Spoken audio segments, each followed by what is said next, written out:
हनुमान ज्ञान गुण सागर, जय कपीस तिहु लोक उजागर। मैं खाने जा रहा हूँ इसको। मारुति को सब तो रोकने आ रहे थे और ये खाने आ गए। हाँ?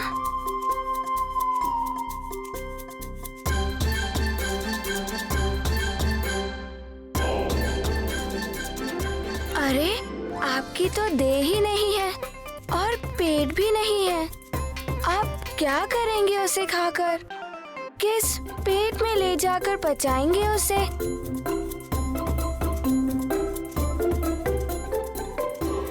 मारुति उस आकाश फल को खाने वाला है। मारुति को बड़ी तीव्रता से भूख लगी है और उसी कारण माँ भी बहुत दुखी है। कुछ भी हो, मैं उसे खाऊं, बचाऊं या कुछ भी करूं, इससे तुम्हें कोई सरोकार नहीं। इसमें तुम्हारा कोई अधिकार नहीं। ये मेरा ग्रास है, मेरा। उसमें सिर्फ और सिर्फ मेरा अधिकार है। ओहो, अरे समझते क्यों नहीं? आपका तो पेट भी नहीं है और देह भी नहीं है।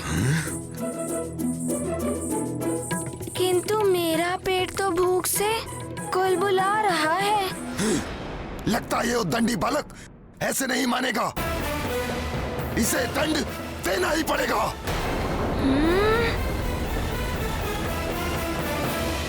यत्वा सूर्यस्वर्भानुस्तमसा विद्यदासुरः अक्षेत्र विद्यथा मुग्धो भुवनान्यदीधयु स्वर्भानुरोदयतीन्द्रमाया अवो दिवो वर्तमाना अवाहन गूलं सूर्यतमसापव्रतेन तुरीयेण ब्रह्माणा विन्ददत्रिः।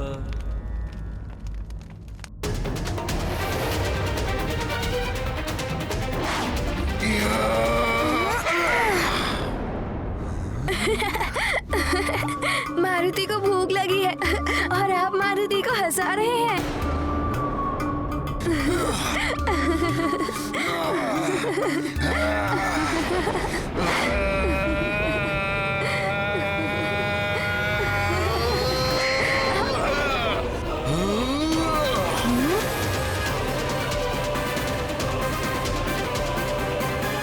सूर्येन्दुग्रहणं यावत् तावत् कुर्याजपादिकम्।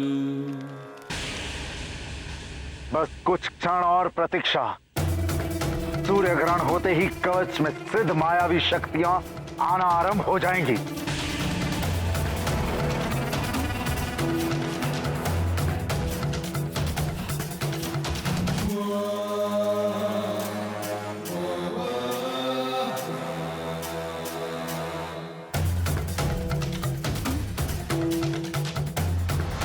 अच्छा, अब समझा। तो आप मारुति पर प्रहार कर रहे हैं, किंतु क्यों कर रहे हैं?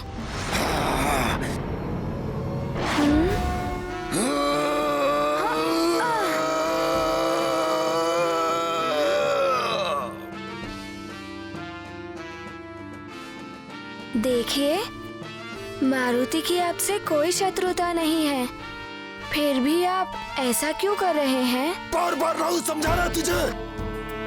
हाँ? हनुमान ज्ञान गुण सागर, जय कपीस राम दूत बलधामा, अंजनी पुत्र पवन सुतनामा। समझ नहीं आ रहा ना तुझे? महावीर विक्रम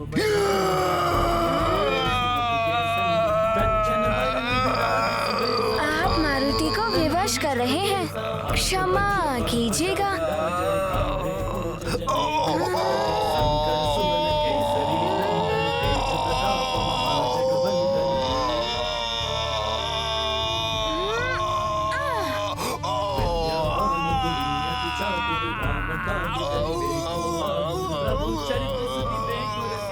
राम लखन सीता मन बसिया।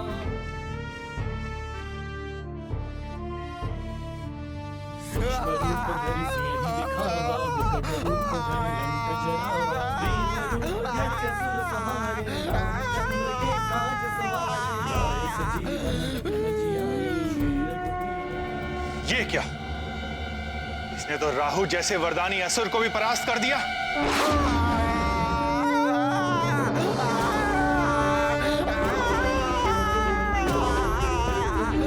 मारुति का आकाश फल।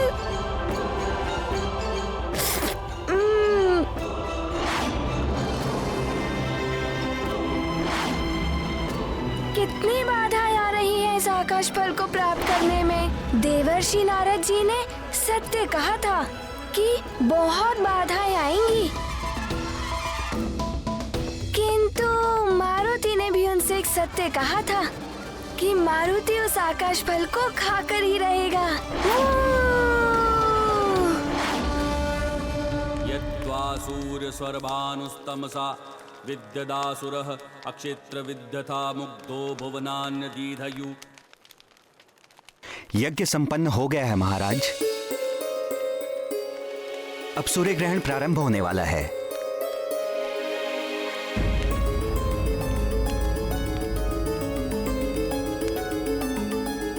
सैनिकों को तो अब तक मारुति की सूचना लेकर आ जाना चाहिए था।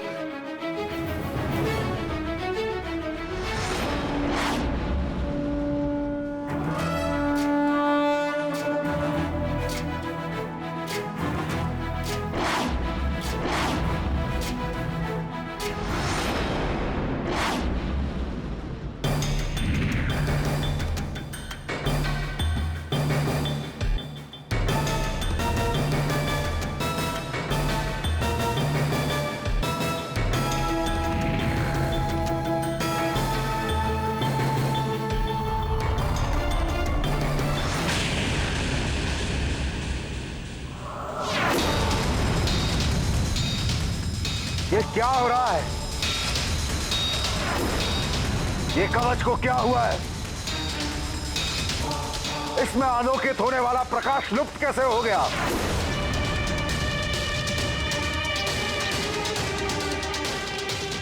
आश्चर्य है दशानन।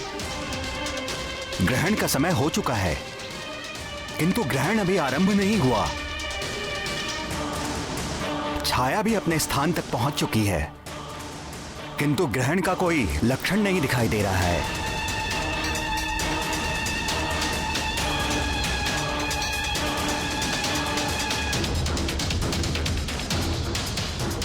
असंभव! राहु द्वारा सूर्य को ग्रसने का समय व्यतीत होता जा रहा है। राहु, कहां हो तुम? ग्रहण काल आरंभ हो चुका है, किंतु सूर्य चमक रहा है।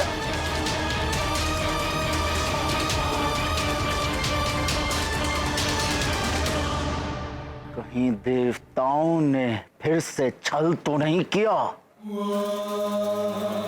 या राहु को रोकने की कोई नई युक्ति ढूंढ ली है। ये देवता भली भांति जानते हैं कि चंद्र ग्रहण और सूर्य ग्रहण के समय ही असुर अपनी असुरी शक्तियों में वृद्धि करने के लिए मायावी यज्ञ और विधान रचते हैं। यदि यह सत्य है कि सूर्य ग्रहण रोकने में देवताओं ने प्रयास किया है, तो महादेव की सौगंध, दशानन के कोप का भागी बनना पड़ेगा तुम्हें। सब पर राम तपस्वी राजा, दिन के काज सकल तुम साजा। और मनोरथ जो कोई लावे, सोई अमित जीवन फल पावे। चारों जुग पर ताप तुम्हारा, है प्रसिद्ध जगत उजियारा। साधु संत के तुम रखवारे, असुर निकंदन राम दुलारे। पुरोहित जी, ये कैसे हो सकता है? पहले कभी नहीं सुना कि सूर्य ग्रहण अपने निर्धारित समय पर आरंभ ना हुआ हो। महाराज, वो युवराज। क्या हुआ मेरे पुत्र मारुति को? क्या हुआ मेरे लाल को? महारानी जी, युवराज के मित्रों ने बताया है कि युवराज सूर्य को आकाश का फल समझ के उसे खाने के लिए गए हैं। मारुति, मुझे पहले ही आभास हो रहा कि एक न एक दिन अबोध मारुति की अद्भुत शक्तियां उसे संकट में घेर देंगी। मारुति!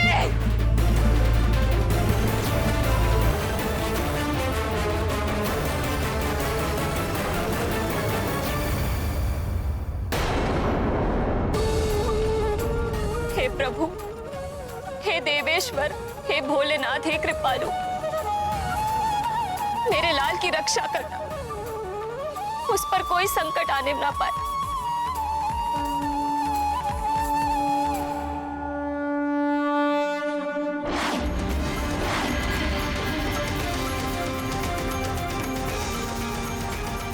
चलो आए मेरे साथ देवराज इंद्र, चलो आए राहु के साथ, संधि का उल्लंघन किया गया है।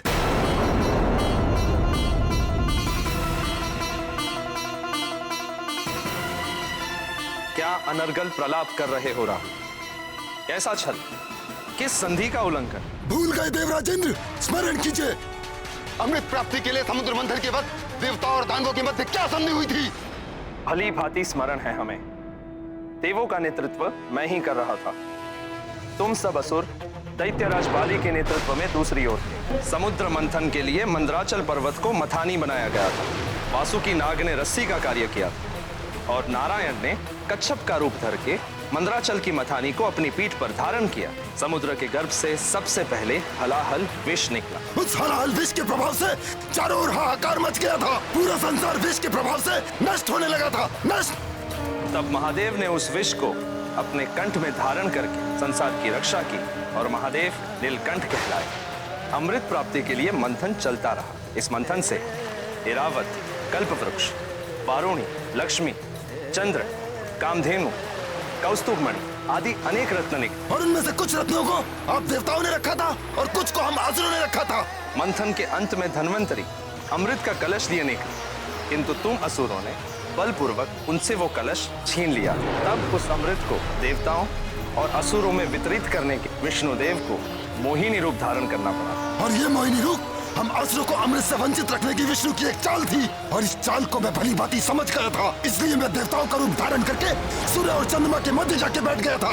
और कपट करके तुमने भी अमृत का पान कर लिया था। हाँ इंद्रदेव, किंतु सूर्य और चंद्र ने मुझे पहचान लिया और दंड स्वरूप विष्णुदेव को सुदर्शन चक्र से तुम्हारा शीश काटना पड़ा था। हाँ इंद्रदेव, और मेरा शरीर दो भागों में विभक्त हो गया था, परंतु अमृत पीने के प्रभाव से मेरे शरीर के दोनों भाग अमर हो गए थे। मेरा धड़ कहलाया केतु और ब्रह्मदेव ने मेरे शरीर के दोनों भागों को ग्रहों में स्थान दिया, किंतु तब भी मेरे मन से सूर्य और चंद्र के प्रति बैर की भावना समाप्त नहीं हुई थी। प्रतिशोध लेने की भावना से मैंने सूर्य और चंद्र पर लगातार आक्रमण करना आरंभ कर दिया। मैं उन्हें खा जाने को तत्पर था। इसीलिए तुम असुरों के साथ संधि करके तुम्हारे आत्मसंतोष के लिए हमने ये विधान बनाया कि पूर्णिमा और अमावस्या को तुम चंद्र और सूर्य को ग्रस सकोगे। इस विधान के अनुसार आज मुझे सूर्य को ग्रसना था, परंतु आप देवताओं ने मेरे साथ छल किया है, मुझे सूर्य को ग्रसने से रोका है। ये एक अन्याय है जो एक नए देवासुर संग्राम का कारण बन सकता है। ये क्या कह रहे हो राहु? समुद्र मंथन के समय से लेकर आज तक कभी भी किसी ने तुम्हें सूर्य या चंद्र को ग्रसने से नहीं रोका। फिर आज तुम ये कैसे कह रहे हो कि हमने उस संधि का उल्लंघन किया है? आप देवों ने किसी वानर बालक को भेजा है जिसने मुझे सूर्य तक पहुंचने ही नहीं दिया। धक्का देकर भगा दिया उसने मुझे। पवन तनय संकट हरन मंगल मूर्ति रूप, राम लखन सीता सहित हृदय बसहु सुरभूप।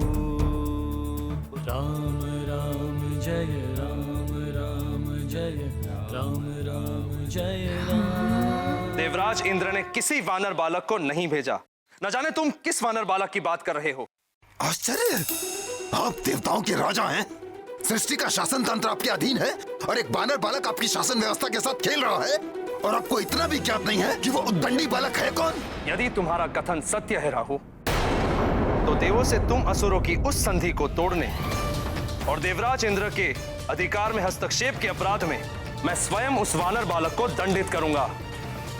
मेरा वचन है तुम्हें सूर्य को ग्रसने से कोई नहीं रोकेगा। आओ मेरे साथ।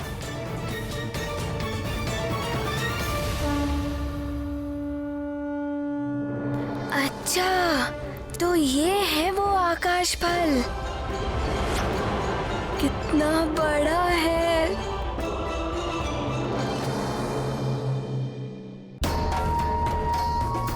यदि इस बालक ने मुझे अपना ग्रास बना लिया तो देवों, असुरों और समस्त जगत के सामने मैं हास्य का पात्र बन जाऊंगा।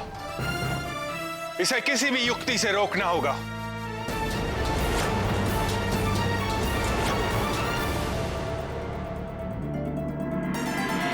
नारायण नारायण।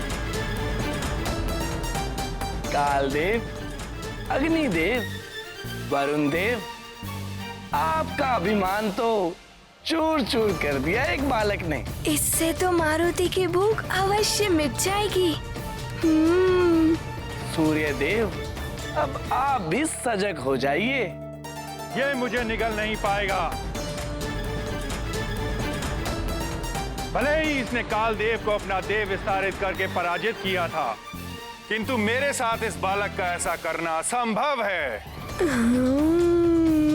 अब तो मारुति इसे खाकर ही रहेगा। मेरा विस्तार तो बहुत अधिक है। इतना दूर आना पड़ा मारुति को इसे खाने के लिए। मारुति का आकाश फल, ये तो बड़ा ही अद्भुत है। मारुति अभी ये खाएगा। किंतु इतने बड़े आकाश फल को खाने के लिए तो मारुति को अपना आकार भी बढ़ाना पड़ेगा।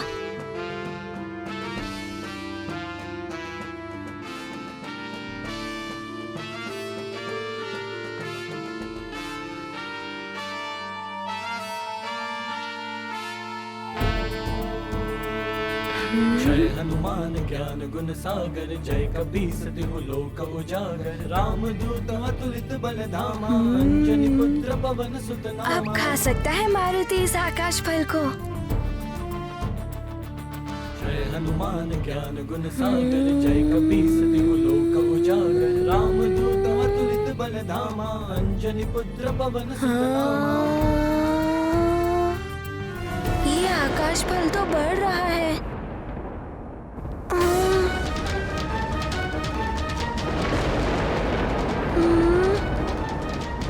ये आकाश फल इतना क्यों बढ़ता जा रहा है?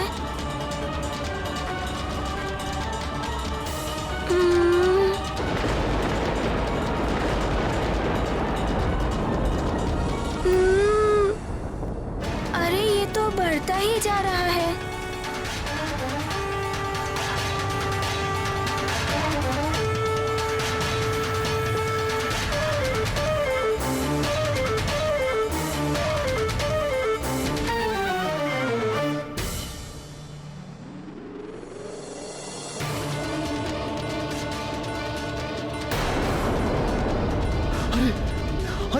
अरे आज ये क्या हो रहा है? अरे ये ताप इतना क्यों बढ़ता जा रहा है? अरे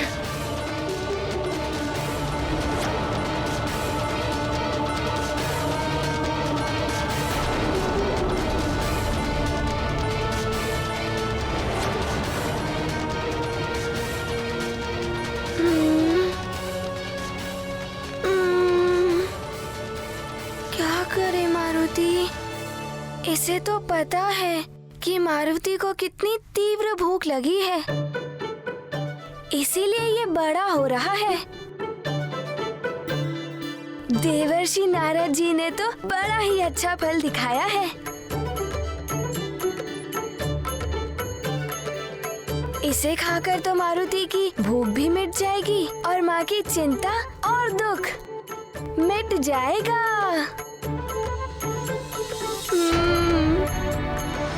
अब तो मारुति को इस आकाश फल को खाने के लिए अपना आकार और अधिक बढ़ाना पड़ेगा।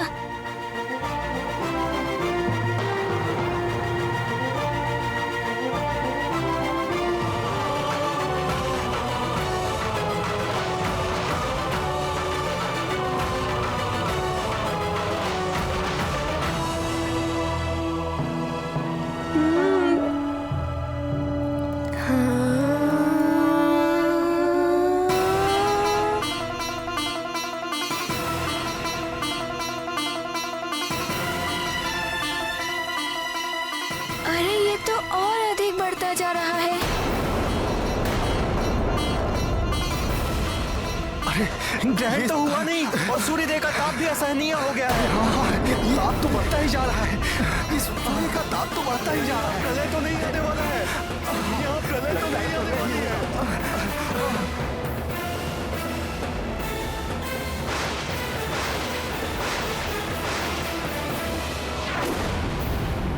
अरे ताप बढ़ता ही जा रहा है। आज सब कुछ विचित्र ही हो रहा है महाराज। अरे प्रलय तो नहीं आने वाला है आज।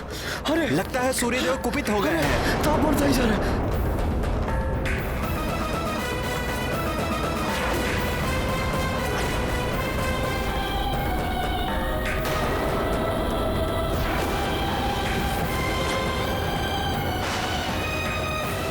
ये तो प्रलय के लक्षण दिखाई दे रहे हैं।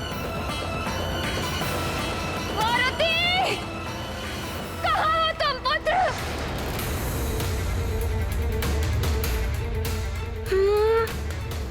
ये आकाश फल तो कितना बड़ा हो गया।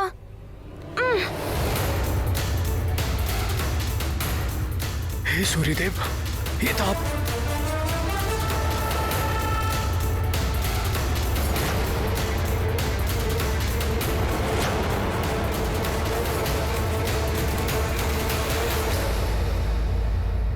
हे महादेव, ये तो अनर्थ होने जा रहा है। सूर्यदेव एक सीमा तक ही अपना आकार बढ़ा सकते हैं।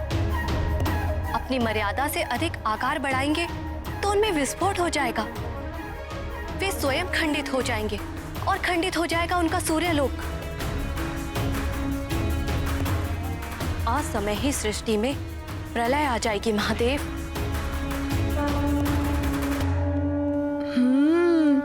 कोई बात नहीं, मारुति भी अपना आकार बढ़ाएगा इस आकाश फल को खाने के लिए।